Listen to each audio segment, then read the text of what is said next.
Hello students, how are you? I hope you are enjoying your days with your family and your study. Okay, so let's do third lesson.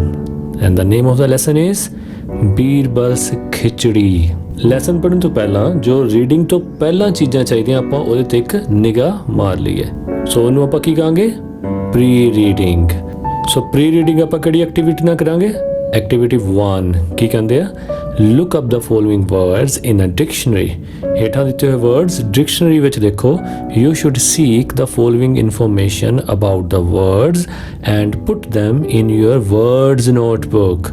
ਆਪਾਂ ਪਿਛਲੀ ਵਾਰ ਕਿਹਾ ਸੀ ਨਾ ਇੱਕ words notebook ਲਗਾ ਲਓ। ਸੋ ਉਸ words notebook ਦੇ ਵਿੱਚ ਤੁਸੀਂ ਜਿਹੜੇ ਅੱਜ ਦੇ ਵਰਡਸ ਆਪਾਂ ਇੱਥੇ ਸਿੱਖਾਂਗੇ ਉਹਨਾਂ ਨੂੰ ਤੁਸੀਂ ਲਿਖਣਾ।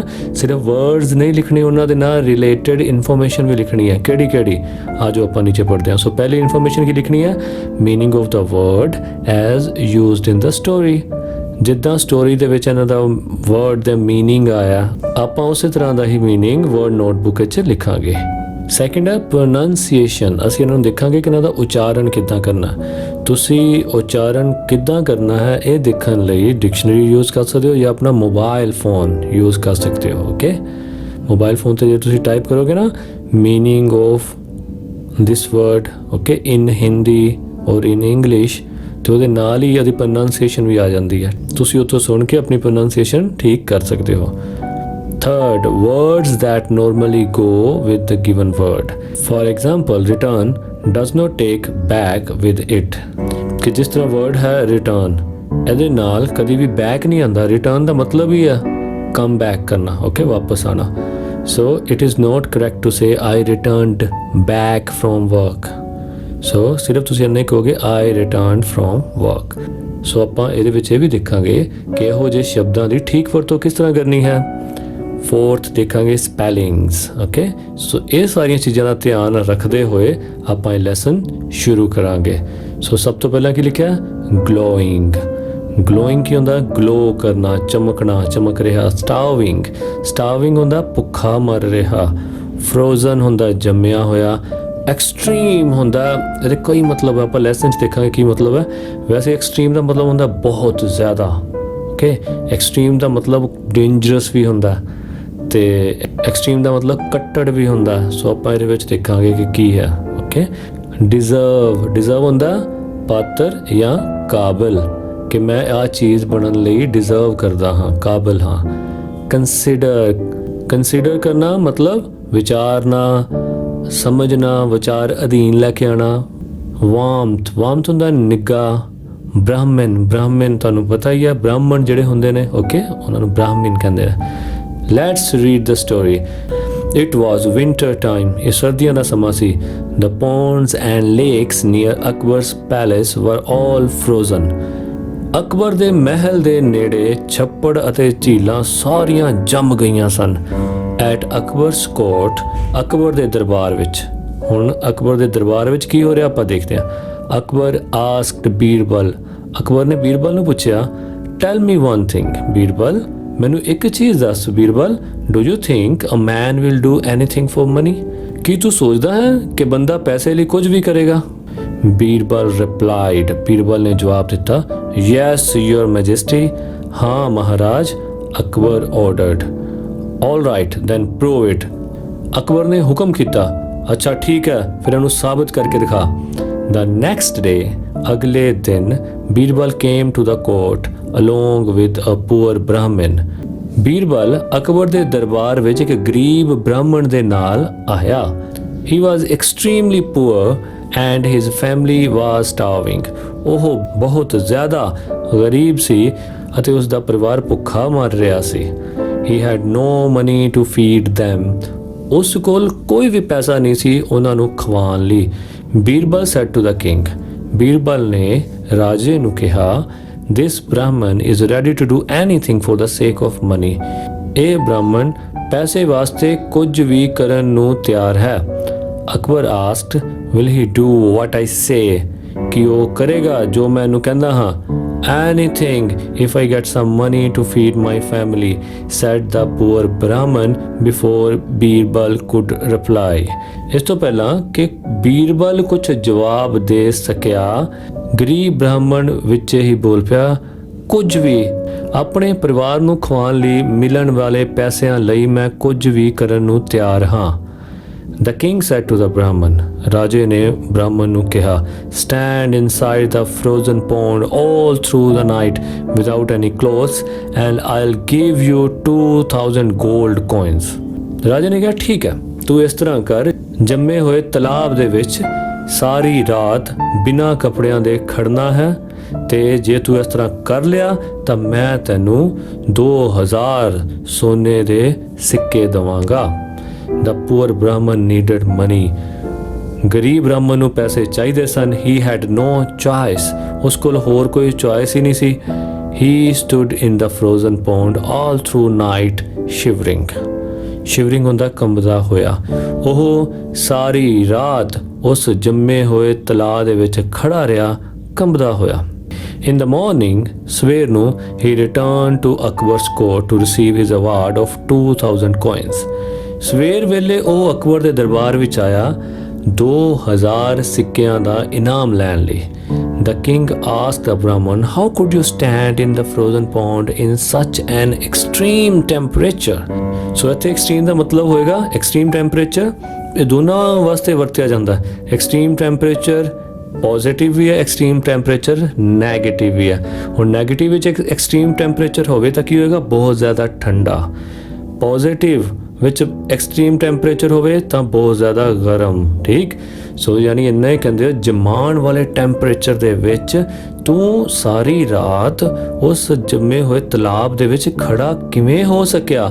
The innocent Brahman replied, I could see faintly glowing lights of the palace a mile away and that was a ray of hope for me। ਰੇ ਹੁੰਦੀ ਹੈ ਕਿਰਨ, ਹੋਪ ਹੁੰਦੀ ਹੈ ਆਸ਼ਾ। ਸੋ ਉਹ ਮੇਰੇ ਲਈ ਆਸ਼ਾ ਦੀ ਕਿਰਨ ਸੀ। ਕਿਹੜੀ ਚੀਜ਼ ਆਸ਼ਾ ਦੀ ਕਿਰਨ ਸੀ? ਕਹਿੰਦਾ ਮੈਂ ਉਸ ਜੰਮੇ ਹੋਏ ਤਲਾਬ ਵਿੱਚ, ਜੋ ਕਿ ਇੱਥੋਂ 1 ਮੀਲ ਦੀ ਦੂਰੀ ਤੇ ਹੈ, ਉੱਥੋਂ ਮੱਧਮ ਪੈਂਦੀਆਂ ਹੋਈਆਂ ਜਗਦੀਆਂ ਹੋਈਆਂ ਇਸ ਰਾਜ ਮਹਿਲ ਦੀਆਂ ਰੋਸ਼ਨੀਆਂ ਨੂੰ ਦੇਖ ਸਕਦਾ ਸੀ, ਜਿਹੜਾ ਕਿ ਮੇਰੇ ਲਈ ਆਸ਼ਾ ਦੀ ਕਿਰਨ ਦਾ ਕੰਮ ਕਰਦੀਆਂ ਸਨ। I kept looking at the lights and thinking about my family and they will get food if I continue to stand in the pond। ਮੈਂ ਇਹਨਾਂ ਰੋਸ਼ਨੀਆਂ ਵੱਲ ਦੇਖਦਾ ਰਿਹਾ ਤੇ ਨਾਲ ਆਪਣੀ ਫੈਮਿਲੀ ਬਾਰੇ ਸੋਚਦਾ ਰਿਹਾ ਕਿ ਉਹਨਾਂ ਨੂੰ ਖਾਣ ਨੂੰ ਭੋਜਨ ਮਿਲੇਗਾ ਜੇ ਮੈਂ ਇੱਥੇ ਪੌਂਡ ਵਿੱਚ ਖੜਿਆ ਰਿਹਾ ਇਸ ਜੰਮੇ ਹੋਏ ਤਲਾਬ ਦੇ ਵਿੱਚ। ਯਾਨੀ ਉਧਰੋਂ ਆਉਣ ਵਾਲੀਆਂ ਜਿਹੜੀਆਂ ਕਿਰਨਾਂ ਸੀ ਉਹਨੂੰ ਹੋਪ ਲੱਗ ਰਹੀ ਸੀ ਕਿ ਮਹਿਲ ਦੇ ਵਿੱਚੋਂ ਮੈਨੂੰ ਇਨਾਮ ਮਿਲੇਗਾ। ਉਹ ਆਉਣ ਵਾਲੇ ਰੋਸ਼ਨੀ ਨੂੰ ਇਸ ਤਰ੍ਹਾਂ ਦੇਖ ਰਿਹਾ ਸੀ ਜਿੱਦਾਂ ਉਹਦੀ ਆਸ ਦੀ ਕਿਰਨ ਆ ਰਹੀ ਹੋਵੇ ਕਿ ਇੱਥੇ ਜਿਹੜਾ ਮੈਨੂੰ ਇਨਾਮ ਮਿਲੇਗਾ ਉਹਦੇ ਨਾਲ ਮੈਂ ਆਪਣੀ ਫੈਮਿਲੀ ਨੂੰ ਕੁਝ ਖਾਣ ਪੀਣ ਲਈ ਦੇਵਾਂਗਾ। Akbar suddenly became very Stern ਹੁੰਦਾ ਕਠੋਰ। ਓਕੇ, ਜਦੋਂ ਕੋਈ ਕਠੋਰਤਾ ਨਾਲ ਕੰਮ ਲਵੇ। ਓਕੇ, ਹੀ ਸੈਡ ਹਾਰਸ਼ਲੀ ਹੁੰਦਾ ਗੁੱਸੇ ਨਾਲ, ਕੁਰਖਤ ਸੁਭਾਅ ਦੇ ਨਾਲ। ਓ ਬ੍ਰਾਹਮਣ, ਯੂ ਹੈਵ ਚੀਟਡ ਮੀ। ਓ ਬ੍ਰਾਹਮਣ, ਤੂੰ ਮੈਨੂੰ ਧੋਖਾ ਦਿੱਤਾ ਹੈ।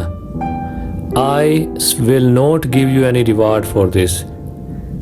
ਮੈਂ ਤੈਨੂੰ ਇਸ ਲਈ ਕੋਈ ਇਨਾਮ ਨਹੀਂ ਦੇਵਾਂਗਾ।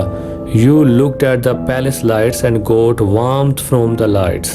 ਤੂੰ ਰਾਜ ਮਹਿਲ ਦੀਆਂ ਰੋਸ਼ਨੀਆਂ ਵੱਲੋਂ ਦੇਖ ਕੇ ਨਿੱਘ ਪ੍ਰਾਪਤ ਕੀਤੀ ਹੈ। You do not deserve the reward। ਤੂੰ ਰਿਵਾਰਡ ਯਾਨੀ ਇਨਾਮ ਦਾ ਹੱਕਦਾਰ ਨਹੀਂ ਹੈ। Birbal said, Your Majesty, it is impossible to get the warmth from the lights glowing so far away। ਮਹਾਰਾਜ, ਇਹ ਨਾਮੁਮਕਿਨ ਹੈ ਕਿ ਇੰਨੀ ਦੂਰੋਂ ਕਿਸੇ ਰੋਸ਼ਨੀ ਦਾ ਨਿੱਘ ਇੰਨੀ ਦੂਰ ਪਹੁੰਚ ਸਕੇ। Akbar did not listen to him। Akbar ਨੇ ਉਸ ਨੂੰ ਨਹੀਂ ਸੁਣਿਆ। How could the poor Brahman argue with the emperor? ਇੱਕ ਗਰੀਬ ਬ੍ਰਾਹਮਣ ਕਿਸ ਤਰ੍ਹਾਂ ਇੱਕ ਸਮਰਾਟ ਦੇ ਨਾਲ ਬਹਿਸਬਾਜ਼ੀ ਕਰ ਸਕਦਾ ਸੀ? He returned disappointed and barehanded from Akbar's court। ਉਹ ਬੜਾ ਨਿਰਾਸ਼ ਅਤੇ ਖਾਲੀ ਹੱਥ, barehanded ਹੁੰਦਾ ਖਾਲੀ ਹੱਥ। ਉਹ ਬੜਾ ਨਿਰਾਸ਼ disappointed ਅਤੇ ਖਾਲੀ ਹੱਥ barehanded ਅਕਬਰ ਦੇ ਦਰਬਾਰ ਦੇ ਵਿੱਚੋਂ ਵਾਪਸ ਆਇਆ। The next day, ਅਗਲੇ ਦਿਨ, Birbal did not go to Akbar's court।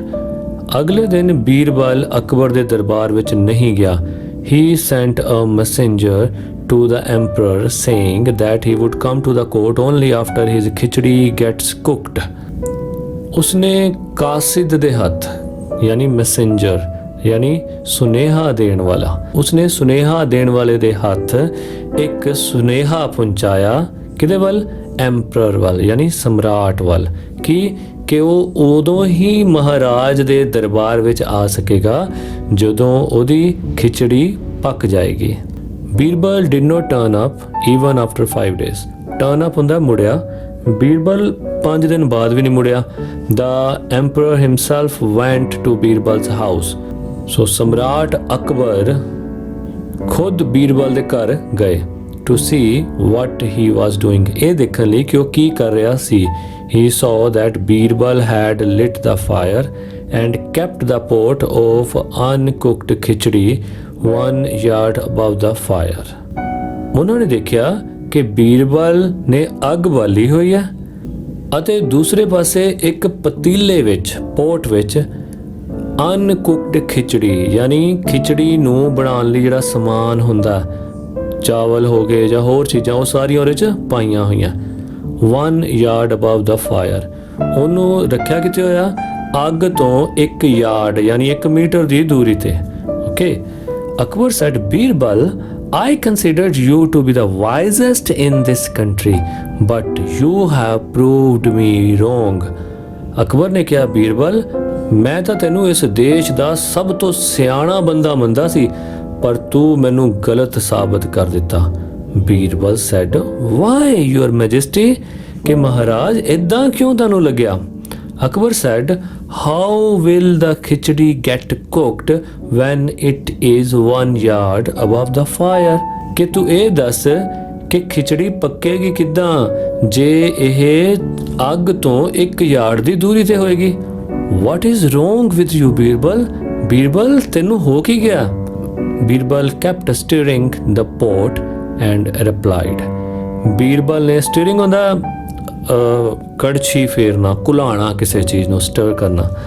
Birbal ਉਸ ਪੋਟ, ਪਤੀਲਾ, ਗੜਵੀ ਉਸ ਨੂੰ ਘੁਲਾਉਂਦਾ ਰਿਹਾ ਅਤੇ ਜਵਾਬ ਦਿੱਤਾ, ਓ ਮਾਈ ਗ੍ਰੇਟ ਐਂਪਰਰ, ਹੇ ਮੇਰੇ ਮਹਾਨ ਸਮਰਾਟ, when it is possible for a person to receive warmth from the faintly glowing lights a mile away.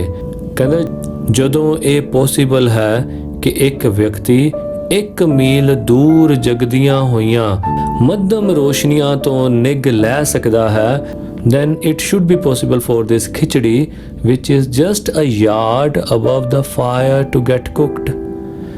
ਫਿਰ ਤਾਂ ਇਸ ਖਿਚੜੀ ਲਈ ਵੀ ਪੋਸੀਬਲ ਹੈ ਜਿਹੜੀ ਸਿਰਫ 1 ਯਾਰਡ 1 ਮੀਟਰ ਹੀ ਦੂਰ ਹੈ ਫਾਇਰ ਤੋਂ, ਕਿ ਇਹ ਵੀ ਬਣ ਸਕਦੀ ਹੈ। Akbar realized his mistake. Akbar ਨੂੰ ਆਪਣੀ ਗਲਤੀ ਦਾ ਅਹਿਸਾਸ ਹੋਇਆ। He called the poor Brahmin and gave him 2000 gold coins. ਉਸਨੇ ਵਿਚਾਰੇ ਗਰੀਬ ਬ੍ਰਾਹਮਣ ਨੂੰ ਬੁਲਾਇਆ ਅਤੇ 2000 ਸੋਨੇ ਦੇ ਸਿੱਕੇ ਇਨਾਮ ਵਜੋਂ ਦਿੱਤੇ। Akbar was happy that Birbal had helped him to realize his mistake. Akbar ਇਸ ਗੱਲ 'ਚ ਵੀ ਖੁਸ਼ ਸੀ ਕਿ ਬੀਰਬਲ ਨੇ ਅਕਬਰ ਨੂੰ ਅਕਬਰ ਦੀ ਗਲਤੀ ਦਾ ਅਹਿਸਾਸ ਕਰਾਇਆ। So I hope you like this story. So ਦੇਖਿਆ ਪਿਆਰੇ ਬੱਚਿਓ, ਕਈ ਵਾਰ ਜੋ ਵੱਡੇ ਬੰਦੇ ਵੀ ਹੁੰਦੇ ਹਨ ਉਹ ਗਲਤੀ ਕਰ ਬੈਠਦੇ ਹਨ, ਪਰ ਜਦੋਂ ਅਸੀਂ ਕਿਸੇ ਨੂੰ ਉਸ ਦੀ ਗਲਤੀ ਦਾ ਅਹਿਸਾਸ ਕਰਾਈਏ ਤੇ ਅੱਛੇ ਤਰੀਕੇ ਨਾਲ ਕਰਾਈਏ, ਓਕੇ, ਬਜਾਏ ਕਿ ਕਿਸੇ ਦਾ ਦਿਲ ਦੁਖਾਉਣ ਦੇ, ਉਹ ਵੱਡੇ ਤੋਂ ਵੱਡਾ ਬੰਦਾ ਵੀ ਆਪਣੀ ਗਲਤੀ ਜਿਹੜੀ ਹੈ ਕਬੂਲ ਕਰ ਲੈਂਦਾ ਹੈ ਤੇ ਉਸ ਨੂੰ ਠੀਕ ਕਰ ਲੈਂਦਾ ਹੈ। ਸੋ ਅਸੀਂ ਵੀ ਜਦੋਂ ਕਿਸੇ ਦੀ ਗਲਤੀ ਦਾ ਅਹਿਸਾਸ ਕਰਾਉਣਾ, ਬਹੁਤ ਅੱਛੇ ਤਰੀਕੇ ਨਾਲ ਕਰਾਉਣਾ ਤਾਂ ਕਿ ਉਹਦਾ ਦਿਲ ਵੀ ਨਾ ਦੁਖੇ, ਉਸ ਨੂੰ ਆਪਣੀ ਗਲਤੀ ਦਾ ਅਹਿਸਾਸ ਵੀ ਹੋ ਜਾਏ ਤੇ ਉਹ ਆਪਣੇ ਆਪ ਸਿੱਖੇ ਕਿ ਮੈਂ ਹਾਂ ਗਲਤੀ ਕੀਤੀ ਸੀ।